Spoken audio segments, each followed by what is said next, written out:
Hey, Shalom, Shalom, when the stuff was but giving no praise to Yahweh, Hashem, Yahshua, Hashem, Makakudash, double honors to the apostles of GMS, and honestly, brothers doing the work in truth and sincerity.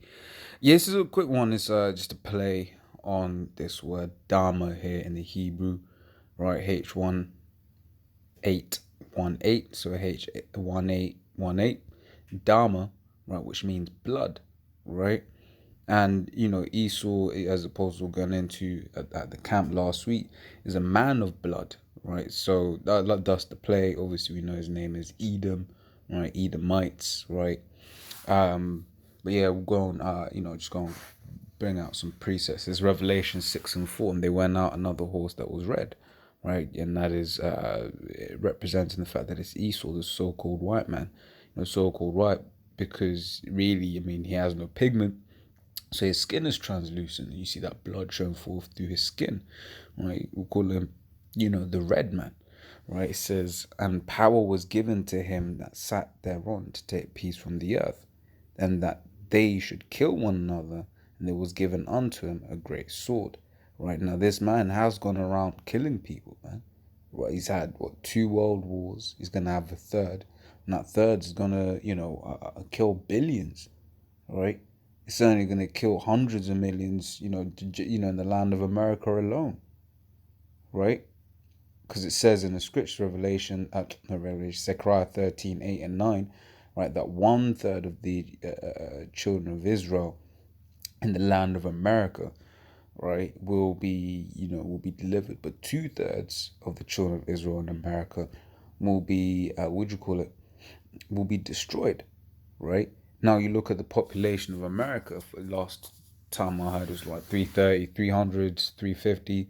Right, so let's just say it's like 350 or 300, just a nice round number. Say it's 300. Let's say everyone, which they ain't. Let's say everyone on the land of America is an Israelite. Right, that means 200 million people, right, are gonna die.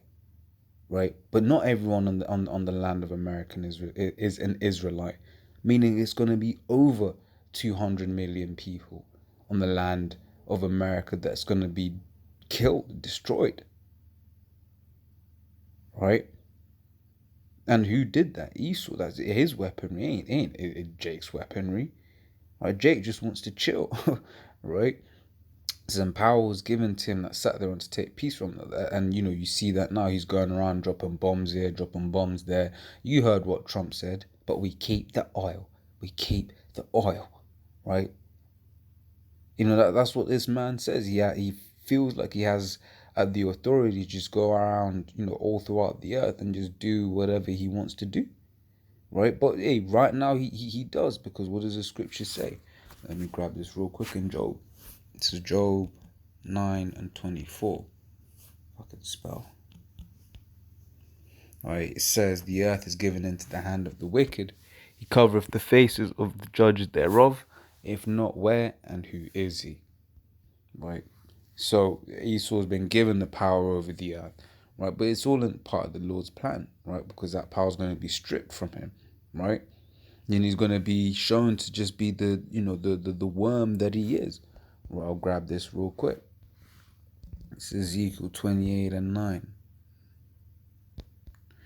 Right, it says, wilt thou yet say before him that slayeth thee, I am God?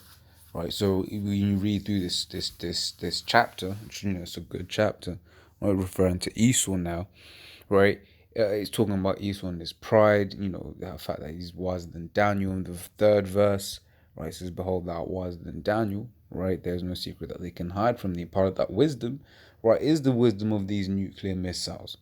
Right, and the ability to send a missile from Russia to America, right, in very short space of time, right? That is that is wisdom, right? But it's been given to him for his own destruction, as I'll get in Isaiah, if I remember, right? It says, will thou say before him that slayeth thee, I am God, right?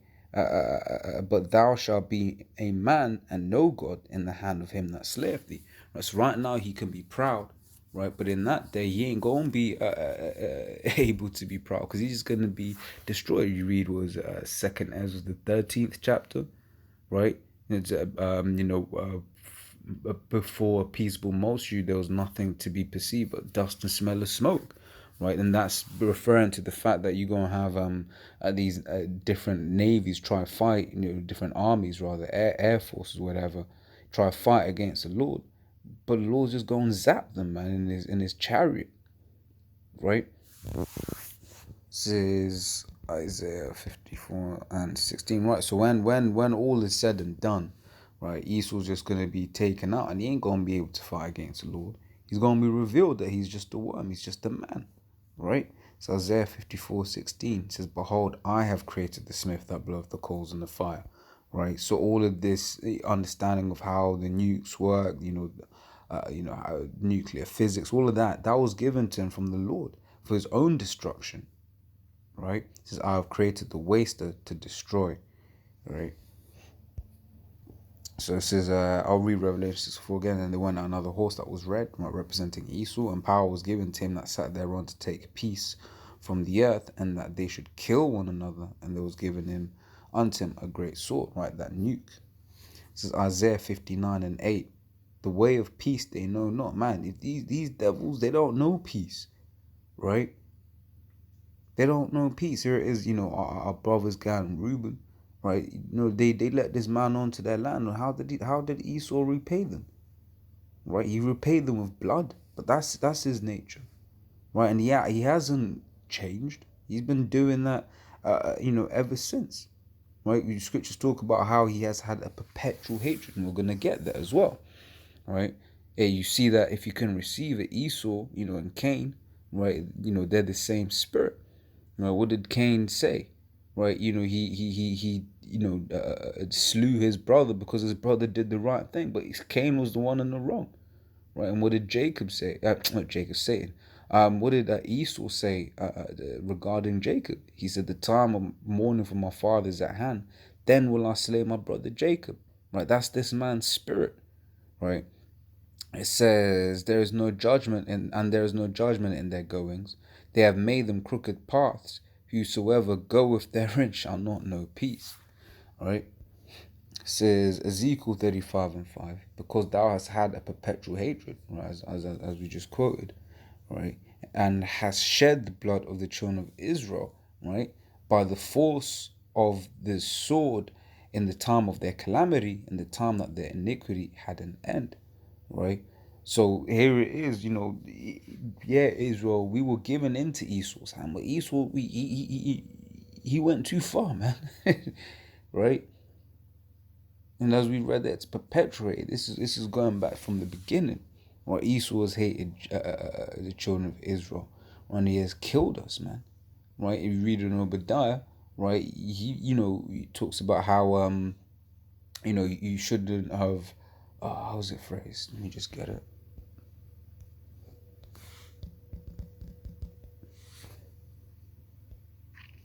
Verse 10, "For thy violence against thy brother, Obadiah 1:10, "For thy violence against thy brother Jacob, shame shall cover thee, and thou shalt be cut off forever. In the day that thou stoodest on the other side, in the day that the strangers carried away captives his forces, foreigners entered into his gates, and cast lots upon Jerusalem, even thou wast as one of them." Right?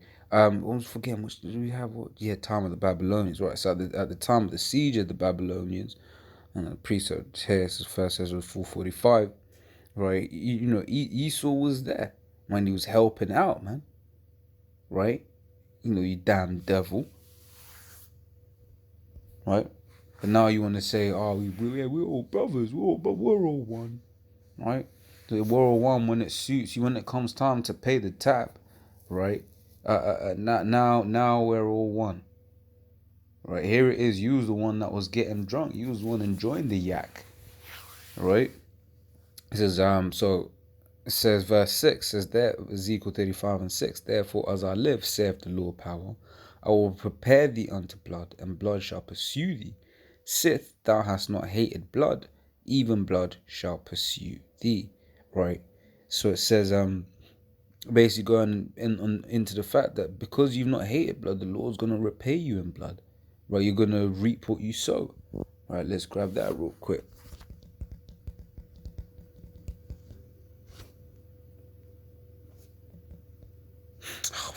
Slow, bear with me. This is Galatians 6 and 7. Be not deceived, God is not mocked. For whatsoever a man soweth, that shall he also reap. Right, so you do good, then you're going to receive good. You do wicked, and Esau's done wickedly. Right, then you're going to receive wickedly, receive wickedness for what it is that you have done. Right, so Revelation 18 and 6. Reward her even as she rewarded you, and double unto her double according to her works. In the cup, right, the slavery, right, which she hath filled to a double, right? And that double is not a literal double. Basically, do as you please to Esau. Pay him back for the wickedness that he has done, right? And the thing is, Esau did some, things that are against the law, which we ain't going to do to him. But, hey, it's beautiful because the Lord's given us that spirit, will give us that spiritual power, right? And we've got a portion of it, now, the ability to understand these scriptures, right? But in the kingdom, look, man, we gon' play with you, Esau, man. You heathen nations, right? Because all of y'all are going into slavery, right? But Esau, you gonna get a special one, right? You gonna be rewarded for all the wickedness you have done, right? Bark breaking, we ain't gonna be doing that to you. That's homosexuality. That's against our law, right? Sleeping with your wife as you lay in the bed, we ain't gonna do that. It's adultery, right? But hey, we gonna have that spiritual power. We gonna fuck with your mind, right? We gonna have power over you, right? And that's what you fear the most. That's why you hate this truth. It's Habakkuk 2 and 5. Yea, also because he transgresseth by wine, he is a proud man, right? And who's prouder? And why? That wine is referring to philosophies. Right, he transgressed by his philosophies, pushing feminism, homosexuality, disobedience. That's a topic. Right, Esau pushes disobedience upon the people. Right, he is a proud man. Right, and who's prouder than Esau? Right, neither keepeth at home. Right, that's the American military, who enlargeth his desire as hell and is as death.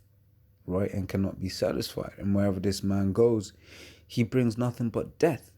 Right, it says, but gathereth unto him all nations. Right, so he likes having these metropolitan places where you got all kinds of people. Wherever it's your Elamites, Ishmaelites, Moabites, Edomites, Israelites, all in the same area. London's an example, right?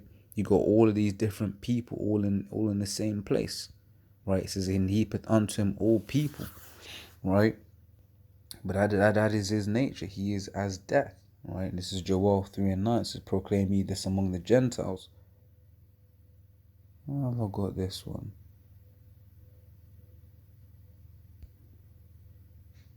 Do I mean to get this one? That's not what I meant to get.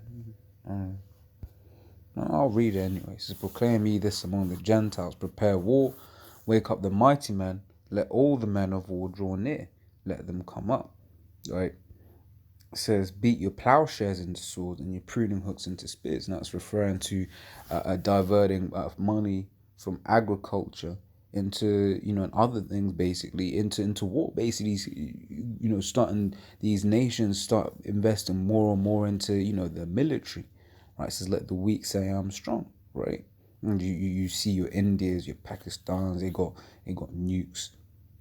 You hear stories about how, I'm going to say we don't know for sure on that, but they say North Korea has nukes, which, probably do. It's lucky. Right, so on other small nations, there's also think about Iran having nukes. And we'll see what happens in these last days, who has nukes and who doesn't. Right, that's us when we gonna know for sure. It says, assemble yourselves and come, O ye heathen, and gather yourselves together round about. Did that cause thy mighty ones to come down, O Yahweh? Let the heathen be awakened, right? Come up to the valley of Jehoshaphat, right? That's the Yahweh Shaphat, right? Yahweh, the name of the Most High, right? And Shaphat, judgment, right? The valley of the Most High's judgment. For there will I sit to judge all the heathen round about. Put ye in the sickle, for the harvest is ripe. Come down, come, get you down, for the press is full, the fats overflow, for their wickedness is great. right? And people want to ask us, why must these things happen? That's the answer. The wickedness of these heathens is great, man. Right? Whether it's these Edomites, right, and all the wickedness they've done, right? Well, first and foremost, all these nations have had a hand in taking us down, pursuant to Psalms 83rd chapter. Right? But you've seen what they're doing now, for instance, right? Whether it's eating abominations, or following after the ways of Esau, because the ways of Esau is as death, right? And all these nations have drunk. Right? It's multitudes in the valley of decision. For the day of Yahweh is near in the valley of decision. Right. So yeah, as always, Lord, you've been edifying. Till the next time. Shalom.